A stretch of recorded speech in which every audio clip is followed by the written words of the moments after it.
Almost everybody knows that an apple is healthier than Oreos.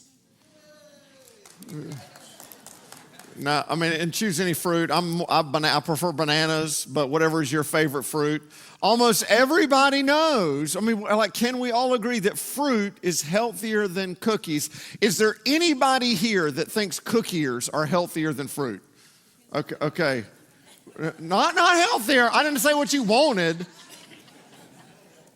Like, we all know it. We all know that, like, if you choose cookies over and over again in your life, it will be detrimental than choosing the fruit, right? Why is it then that so often we reach for the cookies? This is not a trick question. They taste better. It's yummy. They taste better, right? They're fantastic, right? I mean, you know, it's sugary, it's sweet, they're just better. All right, now, anybody want Oreos? Anybody want some Oreos? There you go, right there. Anybody want an apple? Anybody want an apple? I'll take an apple right here, right? Now, this reveals the tension between this idea.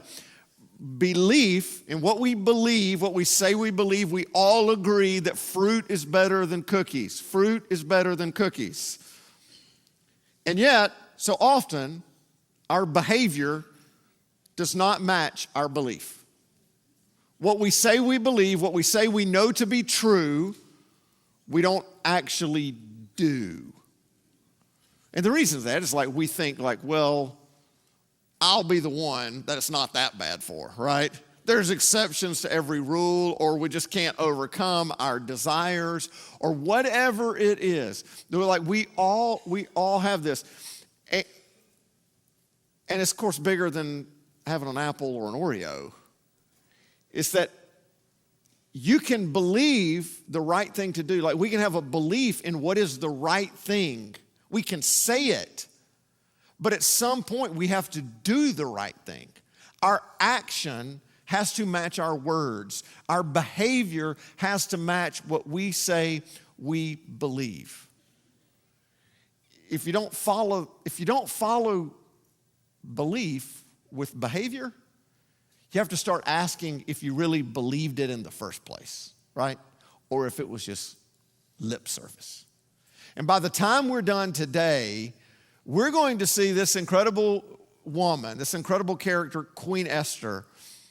But we're going to see if she is going to actually behave, if she is going to actually put action to what she says she has believed, if she is going to do the right thing, or if she is just a person who just says the right thing. If she is going to do, as we like to say, if she's going to put her money where her mouth is.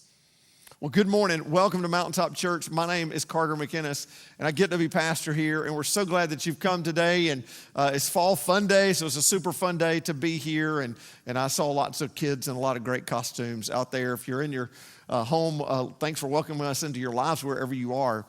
If you are brand new today, I just want to say thank you for being here, and for some of you, this may have been the first time you've been in church in a while, or maybe the first time ever. And I want you to know that I know what a big deal it is and how hard it is to walk into a church for the first time. And especially if it's been a minute since you've been in church and you came because you've been missing something in your life. You've been missing God. You've been missing community. And here's what I think, but you're wondering if God's been missing you. And I just want you to know he's so excited you're here. And this community is so excited you're here. We're really glad you came. If you didn't get a chance to stop by the New Here desk on the way in, we'd love for you to stop by on the way up so we can get to know you a little bit better. If you are one of those new folks, or maybe you've been here during this series, this is week 4 of a 5-week series called Discovering My Destiny. And it's got 4 main characters in this incredible story in the book of Esther that let me kind of catch you up on the story. And remind you if you're new. King Xerxes is king over Persia, and he has chosen this young woman named queen that we now know as Queen Esther. She was just Esther. He has chosen Queen Esther to be his new queen when he kind of basically gets tired of the old queen. And he does this by gathering dozens, maybe hundreds of young women in the capital city of Susa, and it's not a pretty scene. They are basically trafficked. They are taken into custody by the king's court so that he can pick the one that he wants best. And that's the world that they live in. This is a world where women do not have agency and they don't have a lot of choice. And he picks Esther to be his queen. Now, Esther is a Jewish exiled orphan. She is a minority. She has lived almost her entire life as a political prisoner. Her people got there, the Jewish people got there because decades before, the Babylonian Empire defeated Israel. Wicked King Nebuchadnezzar of Babylon tore down the temple and deported most of the Jewish people into Babylon. They exiled them. And I mean, you want to take away a people's sense of identity, take them away from their homeland into a foreign land, make them live by your laws and customs. Over time, Persia defeated Babylon. And so Persia has kind of inherited all of these exiles. And for whatever reason, Queen Esther has been encouraged by her older cousin Mordecai to not reveal her identity, her national identity during this whole process. Now, at some point in that exile, Queen Esther's parents died. We actually think that Esther was probably born in exile, and Mordecai, who's much older than her, has raised her. And we don't exactly know why. The story doesn't tell us why he tells her to not reveal her ethnicity or nationality. Some theories are that she would not have been chosen queen if they would have known she was a Jew, because a Persian king could only marry someone from one of the 7 noble families of Persia. And she had a Persian name. She had taken on a Persian name. Her Hebrew name was Hadassah, and she had taken on Esther, which was a Persian name. So perhaps Mordecai wanted her to be able to get into this position to potentially help the Jews down the road, and that's kind of where the story lands. Mordecai is a good man. He is a faithful man to God, and he's a faithful patron of the king. He's been a good citizen. But man, there is a character named Haman who cannot stand Mordecai. Haman is basically the VP over Persia. He's the second in command, and for whatever reason, Xerxes likes Haman. But Haman is from the people group called the Amalekites, or the people of Agag, the king over the Amalekites. And they are a generational enemy to Israel. He cannot stand Jews. And this is ramped up over what he experiences with Mordecai. See, the king has ordered an edict all across the empire, especially in the capital city of Susa, that if you come in front of Haman, if he walks in front of you, you are to pay homage to him. You are to bow down to him. But Mordecai won't bow down, because Mordecai will only honor one. Mordecai only bows to the God of Abraham and Jacob and Isaac. And this makes Haman furious. And he talks the king into issuing a royal edict across the kingdom that on a particular day, 11 months into the future, in fact, they cast lots to pick a date, or they throw the purr. It's almost like rolling dice. It's just a luck of the draw. That 11 months in the future, on a particular day, the rest of the Persians will be militarized to purge Persia of the Jews. I mean, Haman doesn't tell him that this is all about a beef with Mordecai. He makes it out that they're just people that won't follow the king. And so the king's like, whatever, he doesn't get lost in the details. He's like, issue the decree. And so now that's where the story sets. There's this dread of 11 months. And there seems to be only one hope before the Jews will be annihilated. And that is the queen who shares their nationality. And so Mordecai goes to Esther and he's like, listen, it's time. You need to go to the king and you need to reveal your ethnicity and your nationality, and you need to beg for our mercy. And he says this iconic line, and last week, this is kind of where was the penultimate point of the story last week. This iconic line, it is the line in Esther that everybody remembers if you've ever read the book. He says, and who knows but that you have come to your royal position for such a time as this. Perhaps, Esther, this is why God has elevated you to this position. This is the reason God put you there. And if you don't go before, but here's the deal. This is risky business. You don't just make an appointment with the king. If you go to the king unannounced, and she hasn't been called for 30 days, for a whole month. If you go to the king unannounced and he is not in the mood, he does not want to hear what you have to say, there is but one law. You will be put to death, and it doesn't matter if there is a queen before your name or not.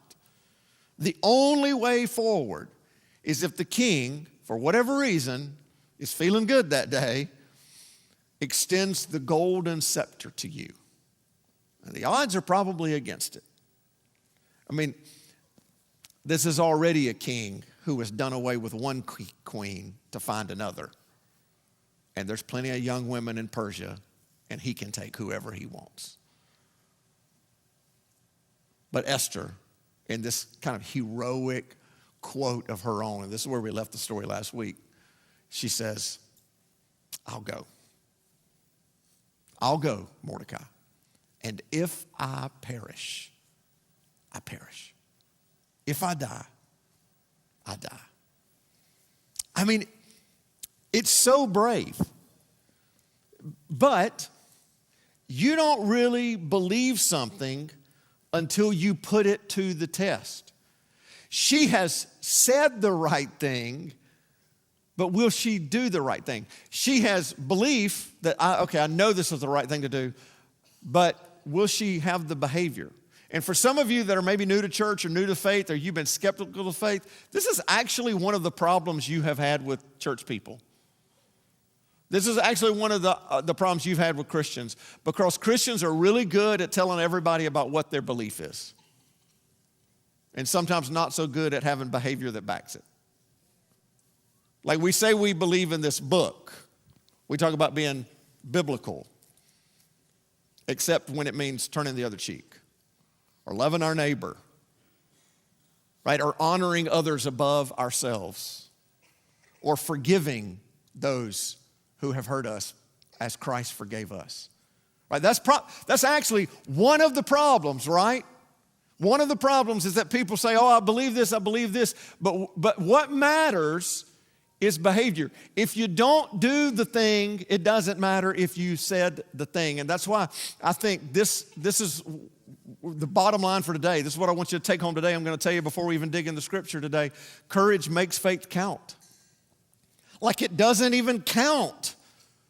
Faith doesn't even count if you don't have the courage to do it, to do the action, to step into it. It's where behavior aligns with belief. If we say we have faith in God but don't have the courage to act when God's ways don't make sense, then we don't really have a faith that counts, the kind of faith that makes a difference. And here's the thing, though. I think you're here, or you tuned in today, because you want your faith to count. You want your faith to count in your family, in our community. You want your faith to count and make a difference in the world. And I just want you to know it's going to take courage. It's going to take some courage to do sometimes the right thing, because it might be risky. And if you're wondering why this matters, I believe it is in these moments that actually define our legacy. I believe that it's in these moments that we discover our destiny. Esther's story will not be defined by what she says, but by what she does. It reminds me of this quote I heard a couple of months ago that sent a chill down my spine, and I think it will too. It's this: when you're born, you look like your parents. When you die, you look like your decisions.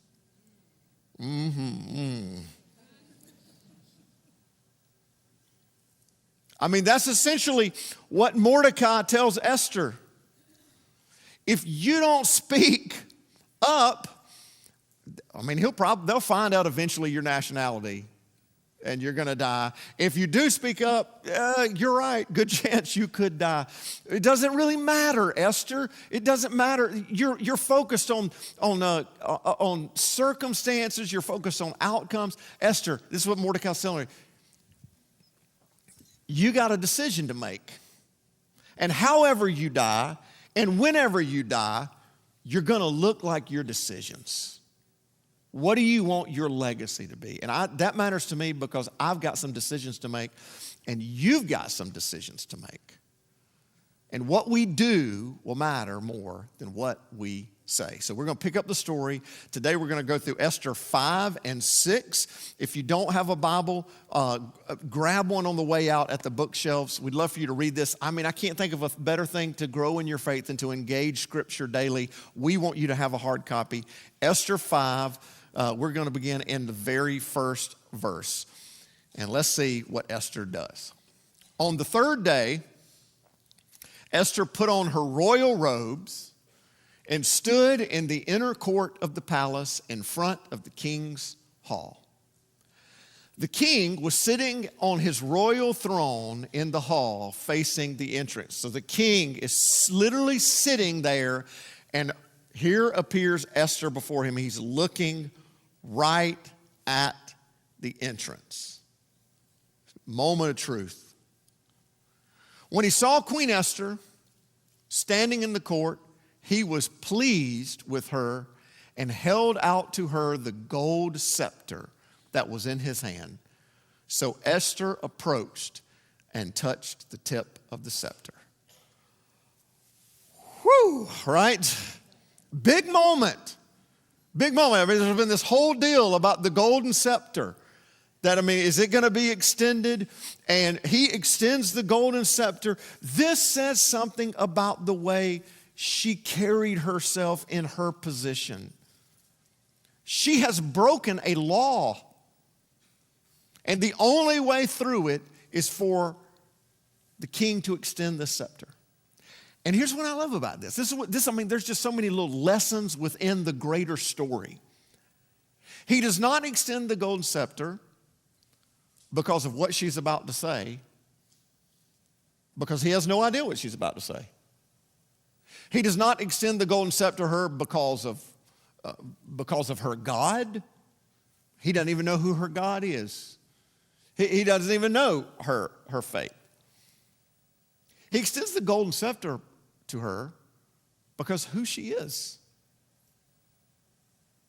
And even though he hasn't asked to see her for 30 days, it is obvious that she carries with her a reputation. You carry your character into every conversation. I mean, come on, we know this. Sometimes it's not about what someone says, it's about who says it. And who says whatever makes you add value to it or not because of who they are. She carries her character. It is obvious that Esther has carried herself in such a way that even when the king doesn't know what she's going to say, even when he isn't asked to see her in a month, that he is pleased. And man, I love the scene. I mean, she puts on her best robe, right? Best thing she's got. And she walks in there with confidence. And praise be to God, the king is open. This is what it says next. Then the king asked, "What is it, Queen Esther? What is your request?" I told you he was open. I mean, he's really open. "Even up to half the kingdom, it will be given to you." Whoa. I mean, basically, he tells her, whatever you want, I'll give you even up to half of the Persian kingdom. And her response in this moment with what he has said, she's on a roll. She's got the golden scepter. I mean, he said, whatever you want up to half the kingdom. Her response to us seems odd, but it would not have been odd to them because this is what she says. "If it pleases the king," replied Esther, "let the king, together with Haman," his number two, part of his royal court, "come today to a banquet I have prepared for him." Now, what does this feel like? She's going to butter him up, right? It feels like she's going to butter him up, but this was customary in Persian culture. Banquets were the socially appropriate settings to have serious negotiations and petitions. In other words, you would not have dared broach a subject like she is about to broach without the amenities of a lavish meal.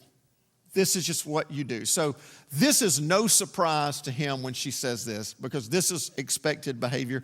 The king is like, "Go get Haman, let's do this." So they are at the banquet, and at the end, the king is ready to hear what her request is. As they were drinking wine, the king again asked Esther, and the reason he is this is the time. This is the time, he knows. "Now, what is your petition? It will be given to you. And what is your request? Even up to half the kingdom, it will be granted." Again, he is showing her favor. He would expect that the time for these negotiations, the time for a serious conversation, would be at the end of the meal when the wine is served, and now you would talk about the serious stuff. Now you would do business. And Esther's answer at this point is a little bit of a surprise. She says, "Well, how about you two come to another banquet tomorrow?" And then she says, "Then, I promise, then I will answer the king's question."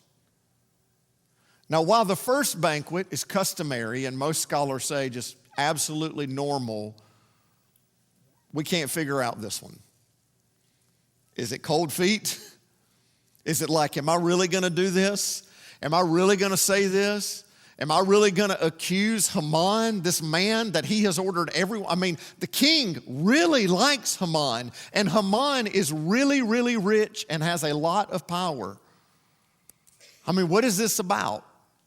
There's a tension here. Am I going to actually do what I say I believe? Am I going to have behavior that matches up with my belief? We're not really sure what the second banquet is about. Maybe she's nervous.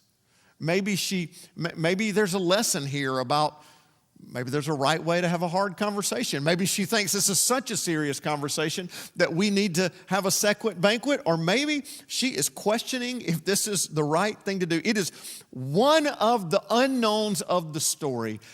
Perhaps she's rethinking it. But in the meantime, Haman is on cloud 9. I mean, can you imagine? In all the Persian Empire, the lovely queen has thrown a banquet, and you are the only person that she has invited besides the king. I mean, he is feeling, and he's invited to another the next day. He's feeling so good about himself until he steps right outside, and guess who he sees out by the gate? Mordecai. And he is reminded about how, you just can't stand that guy. I mean, just when things are going so great. He's like a thorn in my side, and it just ticks him off. But on his way home, he gets control of himself. He's like, things are pretty good. And it's been a pretty good day. And he gets to his house, and his wife and his friends are there, and he decides he's going to, he's bragging to them about his wealth, about his royal position. I mean, how the king has honored to him. And boy, they have no idea what a couple of days he's had here. I mean, how he has been honored like no one's ever been honored before. And he goes this: "Not only am I rich and the king has put me in this position and everybody has to bow down to me. And by the way, why aren't you guys bowing? But anyway, well, I'll forgive you this time." I mean, it's just kind of Haman's deal, And that's not all. Haman added, I'm the only person Queen Esther invited to accompany the king to the banquet she gave. And she has invited me along with the king tomorrow. Well, that's just kind of his deal. But then listen to this. But all this gives me no satisfaction as long as I see that Jew Mordecai sitting at the king's gate.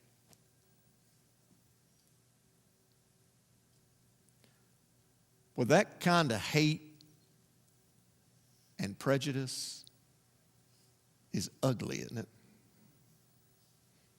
I mean, this is a guy that's got everything going for him. Everything. But he can't let go of this prejudice, this hate, this anger. It is the lens through which he sees the world, this ignorance. And it'll drive you to do crazy things. His wife, Zeresh, and all his friends said to him, have a pole set up, reaching to a height of 50 cubits, and ask the king in the morning to have Mordecai impaled in it. Just solve your problem. I mean, just kill the dude. And might makes right. That's the culture. And Haman is second in command. He's got a lot of might. And whatever he says is pretty much right. All he's got to do is get the king to sign off on it. No big deal. King signed off on an edict to kill all the Jews. Let's go ahead and get started with Mordecai tomorrow morning. And then his wife says, then go with the king to the banquet and enjoy yourself. You'll feel so much better after you kill that dude. This suggestion delighted Haman. And he had the pole set up. Make an example of him. Enjoy the party. I mean, that kind of hate and self-centeredness is an ugly thing. And at that moment, I guess they go off and they find the pole. And it's getting evening time. They've already had this banquet. The story flips to chapter 6. And that same night, after Haman and his wife and their friends have devised this plan, that same night the king has trouble sleeping. And he asked his attendants, he's like, hey, I can't go to sleep. Can you go get the history books of my reign to read to me? I mean, he can't veg out on Netflix, right? I mean, what do you do? Or he's not like, go get me a Tom Clancy novel. I mean, there's not a lot of reading material. So he's like, go get the history books that record all the events of my reign. And they happened to read to him the story, which if you were here in week 2, if you want to go back and listen to it, they happened to read to him the story of when Mordecai thwarted a plan to have the king assassinated. There were some people in the king's court who were planning to assassinate the king. And Mordecai is the one who turned it over to Esther, and it was investigated, and he saved the king's life. And at that time, it says they wrote it down in the annals of the king. And the king, he's probably, in the story, even when you read it at the beginning of the book of Esther, it's almost like a footnote. It ended up not being that big a deal. It's just kind of written down. The king is like, I don't remember this. What did we do to honor this man? Surely we gave him an expensive gift, or surely we threw a party for him, or we gave him a cash, donation. What did we do? And they're like, well, we wrote it down here. That's what we did. That's how we honored him. That's it. And I guess in the story, he's like, what are we going to do to honor this guy? And at that point in the story, it's turning to mourning. And this is an interesting part of the story. If you like Shakespeare, you love this part, okay? Because one of our staff members says it becomes very Shakespearean. Some of you remember from English class, dramatic irony, that when you know something that they don't know in the story because you've read both sides. And at this point in the story, Haman shows up early in the morning at the king's palace. And Haman is there to see the king about having Mordecai impaled on a pole at his house. While at the same time, the king says, bring Haman in because he wants to ask Haman what they might do to honor Mordecai. So you see the dramatic irony here? One wants to have Mordecai killed, the other wants to honor Mordecai. And neither one of them know what's going on in each other's head. And it says this in verse 6 of chapter 6. That's where we're kind of at if you're following along. When Haman entered, the king asked him, what should be done for the man the king delights to honor?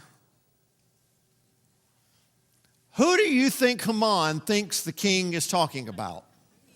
Himself, because he thinks everything is about himself, right? Right? I mean, it's like, you're so vain.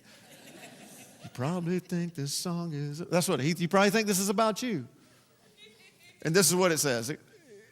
It says, now Haman thought to himself, who is there that the king would rather honor than me? Of course it's me. So he comes up with the best answer he can since he thinks it's himself. So he answered the king, well, for the man the king delights to honor, have them bring a royal robe the king has worn and a horse the king has ridden, one with a royal crest placed on its head. Then let the robe and the horse be entrusted to one of the king's most noble princes. Let them robe the man the king delights to honor and lead him and the horse throughout the city streets, proclaiming before him, this is what is done for the man the king delights to honor. So they're going to take the royal robe, put it on him, go on the horse, and they're going to shout through the streets, this is what is done for the man the king delights to honor.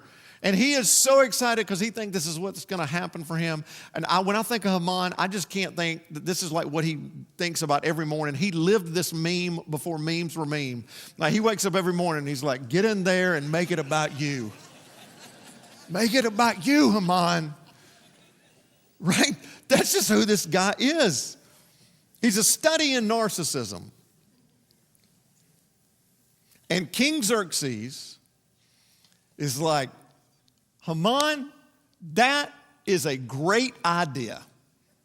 And that is what we're going to do for that Jewish man named Mordecai. So Haman, and he's like, and I want you to be the prince to lead the charge. So Haman is charged with getting the royal robe and the horse and leading Mordecai through the streets of Susa, shouting, this is what it's done for the man the king delights to honor. And he is crushed. He goes back to his house to see his wife, and it says this, his advisors and his wife Zeresh said to him, since Mordecai, before whom your downfall has started, is of Jewish origin, you cannot stand against him. You will surely come to ruin. It is so interesting that I mentioned this at the very beginning. If you're new and you don't know this about the book of Esther, it is one of only 2 books in the entire Bible that the word God is not mentioned. But it is obvious to Haman's wife that the God of Israel and his power is showing up in his people. This man Mordecai, who has no leverage whatsoever in society, there is a presence at work in him that his wife can see. And then, in this sudden scene change, it goes, while they were still talking with him, the king's eunuchs arrived and hurried Haman away to the banquet Esther had prepared. So it's like, there's just like, this is going to ruin you. Your hate for this man, and there's obviously something at work in him. And then like the people come and like, come on, time for the banquet. It's later in the day, the beginning of the day, they take Mordecai through the streets. End of the day, here we go at the banquet. They do the whole thing, the food, the wine again. And the king asks again, like, hey, it's been fun. Like, what do you want? Right? What do you want? What this time will Esther step up? Her neck is on the line. It is the moment of truth. And this is where she got to decide. Courage makes faith count. Courage is the moment that you have to decide if you're going to do what you say you're going to do, or what you say you believe doesn't matter if you can't have action behind it. And the chips are down for Queen Esther. Then Queen Esther answered, if I have found favor with you, your majesty, and if it pleases you, grant me my life. This is my petition, and spare my people. This is my request. For I and my people have been sold to be destroyed, killed, and annihilated. And I want you to know, for me, the story could end right there. Because it doesn't really matter what happened after then.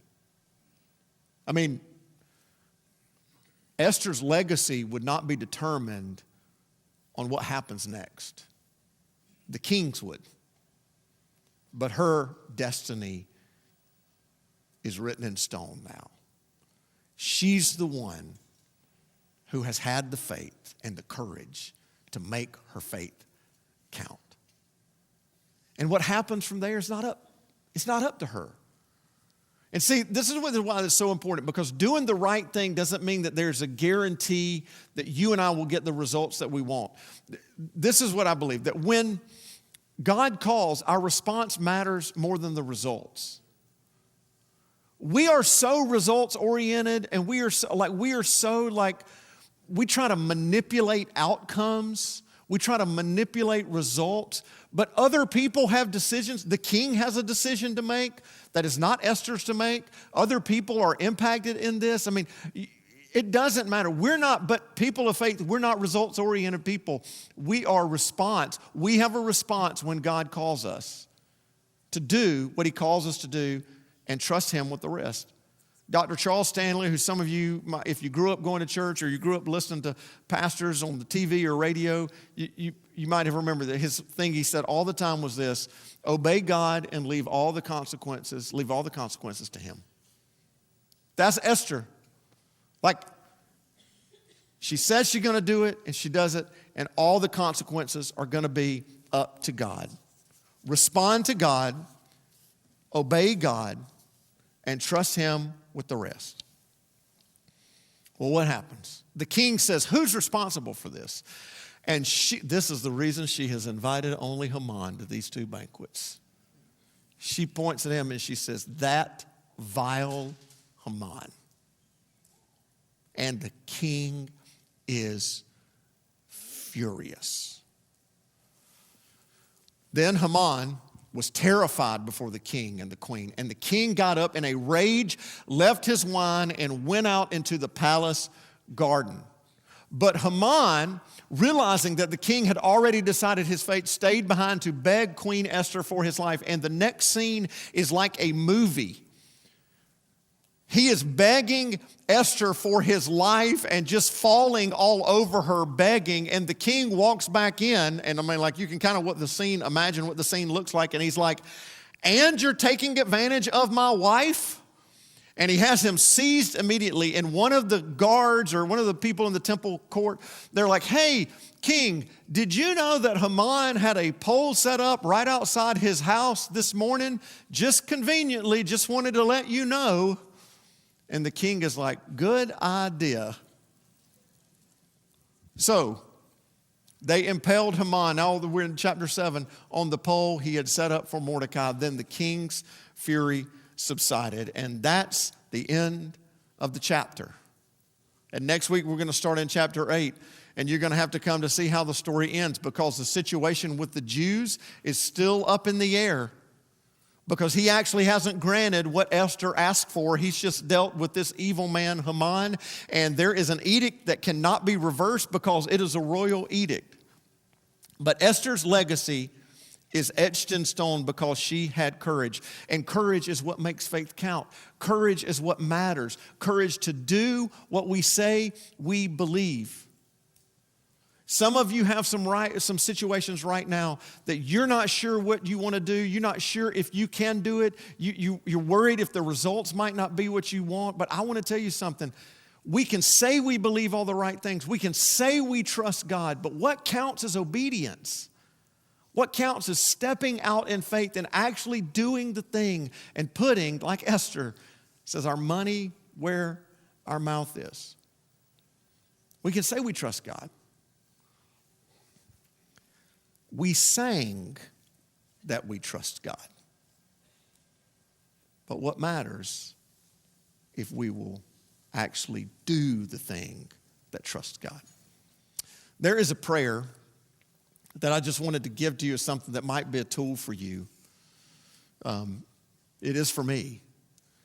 And it's this prayer. It says, God, give me the wisdom to know what's right and the courage to do what's right, even when it's hard.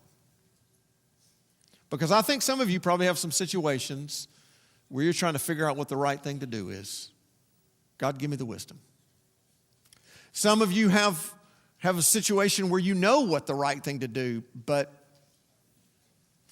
it's kind of like that cookie. It tastes better to do the other thing. It's hard to do the right thing. And I just wonder if you could pray that courage to do the right thing, even when it's hard. This is an evergreen prayer, and this is a prayer that Esther had to pray something like it. Something like it. And I want to tell you something. When you do the right thing, even when it's hard, I cannot promise that you will get results. But if you don't do it, I can guarantee you'll get regret. And Esther, no matter what happens for her from this point forward,